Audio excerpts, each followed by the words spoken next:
Hey everyone, Anthony Fantano here, the internet's busiest music nerd, and it's time for a review of the new Mount Eerie album, Now Only. This is singer-songwriter Phil Elverum's latest musical transmission under the Mount Eerie name, and Phil, if you're unfamiliar with him, in my opinion, is one of indie folk's and lo-fi music's most creative musicians, creative producers, not only when you take into account the fantastic albums he came out with under the Mount Eerie name, but also the Microphones, The Glow Part 2, Lost Wisdom, No Flashlight, It Was Hot, We Stayed in Water, and also last year's incredibly devastating A Crow Looked at Me. In my opinion, one of the best records of last year, while also being one of the most emotionally traumatizing, as the album is a deep dive into the excruciating details of Phil's life around the time his wife passed away of cancer, singing about her sickness, her passing, therapy, single fatherhood,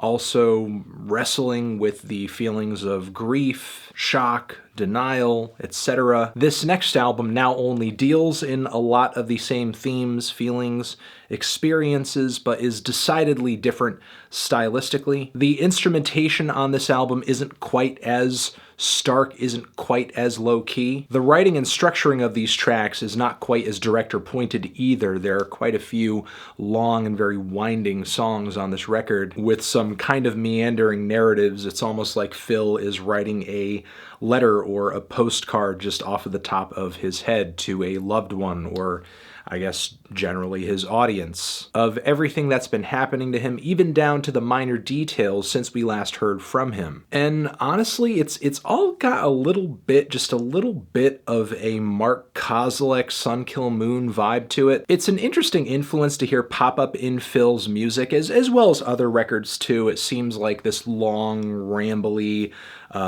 very off-the-cuff songwriting style that Mark has popularized this decade has been adopted by quite a few artists that I like. This album is 44 minutes, features a handful of tracks that range from 5 to about 10 minutes. Some of the moments on this record are really emotionally compelling and heart-wrenching, very straightforward in their storytelling, like the track TINTIN in TIBET, which is a minor reference within the story itself contained in the song, where Phil is essentially singing about being younger, having met his wife, living in a moment in their relationship where they were just deeply in love, finding out about one another, and then juxtaposing that against moments in their relationship when she was sick and their time together was coming to a close. It's a really hard-hitting moment on the album. It's a strong sentiment to start the record off with, and it's painfully clear that Phil is still kind of suffering through the agony of his feelings around this, and understandably so. But it seems, at least to me, that when Phil switches over to tracks like Distortion that are a little bit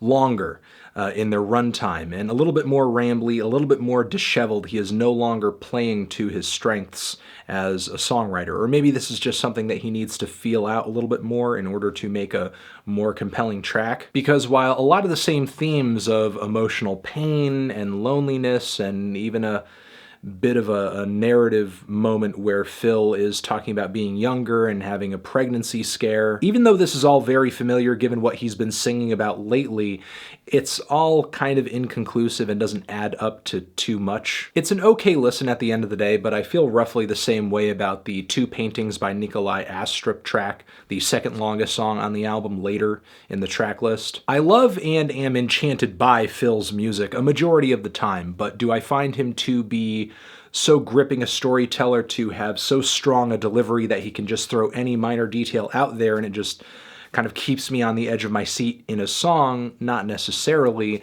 although I understand why at this point in his life he would kind of be obsessing over every minor detail, as it does add to some incredibly cutting moments on this album, especially on the closer, where he is singing about his daughter wanting to hear Mommy's record, a record with her mother on it, as she was a musician as well, a recording artist, and this leads Phil to a point where they're listening to the album and he is sobbing in the middle of eating breakfast. Something that personally I can't even begin to imagine dealing with. The title track on this record is one of the more succinct ones in the track listing. It has a purposefully sweet and very melodic chorus that kind of talks about death and dying in a somewhat flippant manner, about people getting cancer and dying, getting hit by trucks and dying. But I feel like this is all a very admirable attempt by Phil to make a statement on just generally the callousness that a lot of people have toward death. They're just being so absorbed in their own issues that it's not really something they think about when other people may be going through it. As we see Phil filing through a hospital setting, as we see him filing through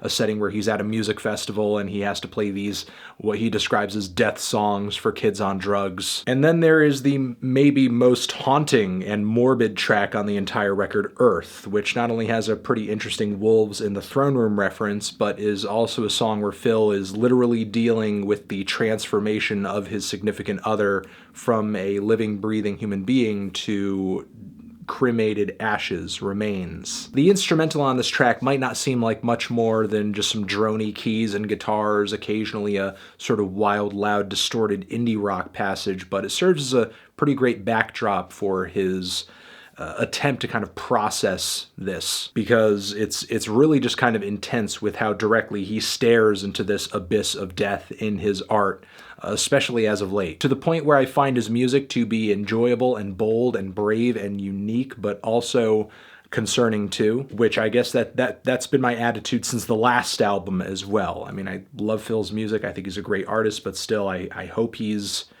doing better. I hope he's healing. I hope he's okay. To me, this album is a bunch of very good Crow afterthoughts, sort of like an epilogue of sorts in a way. I liked it quite a bit as a fan. I like that he took some compositional risks on this record too, but it's maybe not an album I would recommend to a newcomer, as it correlates directly with the last record, which one probably should listen to first and isn't necessarily one of his most accessible. I'm feeling a decent 7 on this one. Tran, have you given this album a listen? Did you love it? Did you hate it? What would you rate it? You're the best, you're the best. What should I review next? Hit the like if you like. Please subscribe, and please don't die. Just leave a thoughtful comment in the comments if you're feeling full of thoughts. Okay? Make sure to hit the subscription button and the bell, because YouTube isn't going to sort of put my videos in your subscription box probably. And also there's a video next to my head you should check out too. Anthony Fantano, forever.